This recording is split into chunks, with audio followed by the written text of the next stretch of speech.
Assalamualaikum warahmatullahi wabarakatuh. Jumpa lagi dengan Cak Nur. Kalau di sebelum-sebelumnya kita membahas tentang calon presiden yang pertama Anies Baswedan, yang kedua Prabowo Subianto, dan yang kita ulik hari ini mah ulik hari ini adalah Ganjar Pranowo. Ya, siapa sih sebenarnya Ganjar Pranowo ini?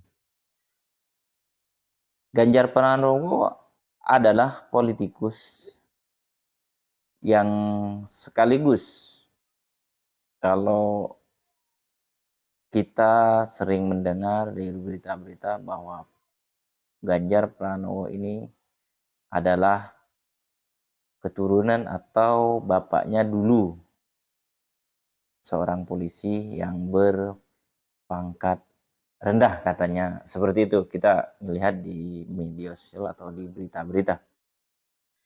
Tapi bukan itu yang kita mau ulik. Siapa sih sebenarnya Ganjar Pranowo ini? Ganjar Pranowo ini adalah politikus sejati. Kalau kita lihat ya track recordnya ya, dia pernah menjadi anggota DPR. Dia juga pernah menjadi gubernur, atau sampai sekarang masih menjabat gubernur Jawa Tengah. Nah itu dia, Ganjar Pranowo.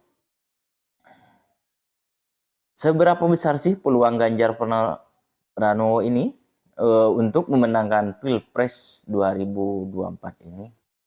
Ya tentunya sama-sama besar. Kenapa? Kalau dilihat sekarang calonnya sama-sama kuat, sama-sama punya pengalaman. Semuanya punya pengalaman di bidangnya masing-masing. Itu kalau dilihat dari sejarahnya itu menjadi, sebagai rakyat biasa nih, kita jadi gamang jadinya. Siapa sih yang kita harus pilih? Nah, lihat nantinya track recordnya yang sudah dikerjakan, dan janji-janji lah, janji-janji yang mereka janjikan kepada kita. Lihat janji-janjinya menurut masyarakat yang bisa masuk logika kita gitu. Jangan hanya janji gitu, janji yang wow besar banget, tapi masuk akal nggak sih, logika nggak sih? Nah itu yang kita harus perhatikan sebagai masyarakat. Jangan sampai kita sudah menjatuhkan pada pilihan, namun pilihan kita salah. Semuanya menurut saya, semua yang ikut kontestan Pilpres ini 2024 ini semuanya baik. Tapi kita pilih yang paling baik tentunya, yang paling mewakili perasaan kita, yang paling mewakili rakyat kita. Itu tentunya. Ganjar Pranowo menjadi gubernur Jawa Tengah, sampai sekarang masih menjadi gubernur. Pada pemilihan kali ini, karena yang kita pilih adalah untuk mewakili kita sedunia ya, mewakili seluruh rakyat Indonesia, kita harus benar-benar selektif. Kita harus benar-benar melakukannya atau mencoblos nanti sesuai dengan hati nurani kita. Ganjar Pranowo dalam kampanyenya itu dia akan meneruskan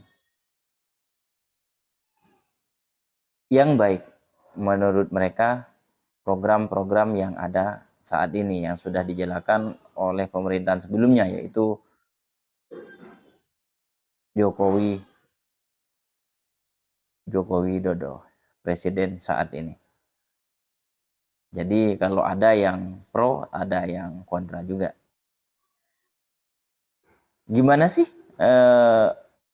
Ganjar Pranowo potensinya untuk memenangkan Pilpres ini? Masih 50-50. Kenapa? Karena lawan-lawannya juga sama-sama kuat. Ganjar Pranowo saat ini adalah berpasangan dengan Profesor Mahfud MD. Mahfud MD ini adalah wakil beliau dan juga politikus sekaligus penegak hukum yang sudah berkarir selama ini yang kita lihat ya. Kalau kita lihat selama ini Mahfud MD juga banyak peran aktif untuk mengungkap kasus yang besar, bukan yang kecil ya, mengungkap kasus-kasus yang besar. Salah satunya belum lama ini yaitu kasus Sambo. Jadi bisa terungkap karena nyanyian Mahfud MD. Terus bagaimana Ganjar ini peluangnya menjadi presiden? Ya masih 50-50. Belum, masyarakat tuh masih pingin lagi ya, pingin lihat nanti di debat berikutnya. Kalau di debat sebelumnya masih kurang meyakinkan. Untuk selanjutnya bagaimana presiden ini bisa menyampaikan lugas dan gampang untuk menyampaikan visi misinya tentunya supaya dipilih oleh masyarakat dan masyarakat bisa percaya dengan visi misinya tersebut. Itu harapan kita sebagai masyarakat. Kalau masyarakat itu pinginnya ya tentram, aman, damai. Itu harapan mereka. Nggak ada lagi siapa lagi. Mereka harapannya seperti itu. Tentunya kita tidak ada korupsi, tidak ada kolusi, tidak ada nepotisme. Dan mudah bagi warga Indonesia untuk dalam berusaha tentunya. Kenapa? Karena selama ini yang kita lihat memang prosesnya sih pemerintah menggampangkan. Tapi fakta di lapangan itu berbicara beda. Bicara beda bahwa skala perizinan yang agak sulit ya tentunya. Jadi kalau kita bisa dilihat, kita kalau sering melihat di TV nasional gitu kan, bahwa tambang kita tentunya banyak dikuasain orang luar. Kenapa? Apakah kita tidak bisa mengolahnya? Ini pertanyaan. Apakah kita nggak bisa mengolahnya? Ataukah memang perizinannya sih yang susah? Itu yang kita harus ini. Jadi masyarakat nih harus berpikirnya ke situ nih sekarang gitu. Jangan lagi ada tambang dikuasain orang luar. Investornya orang luar. Kita dong harusnya yang ada di Indonesia ini. Atau jangan-jangan perizinannya ini yang susah. Kalau urusan tambang nih harus uang besar. Harus ke pemerintah pusat. Atau bagaimana? Nah, coba masyarakat bisa komentar nih di sini. Supaya nanti pada saatnya Pilpres ini berjalan, Pilpres ini sudah berlangsung, kita bisa menentukan nih pilihan yang sebenarnya. Apakah kita orang Indonesia bisa menguasai potensi-potensi yang ada di Indonesia ataukah tidak? Itu tergantung pemerintah nanti. Ya, jadi kalau kita mengharapkan orang luar terus, sampai kapan kita bisa mandiri? Jadi pesan kita, pesan kita nih ya, jangan sampai nanti kita itu dijajah gitu kan. Dijajah oleh siapa? Orang luar. Ketahuan dong kalau orang luar menjajah kita. Tapi jangan sampai dijajah oleh orang kita sendiri. Kenapa saya bilang seperti itu? Saya sedikit kecilnya saya seorang pengusaha. Namun dalam perjalanan banyak lika-liku yang ada gitu kan. Kayaknya kita ini jadi masyarakat kelas berapa gitu. Salah satu contoh mengurus perizinan.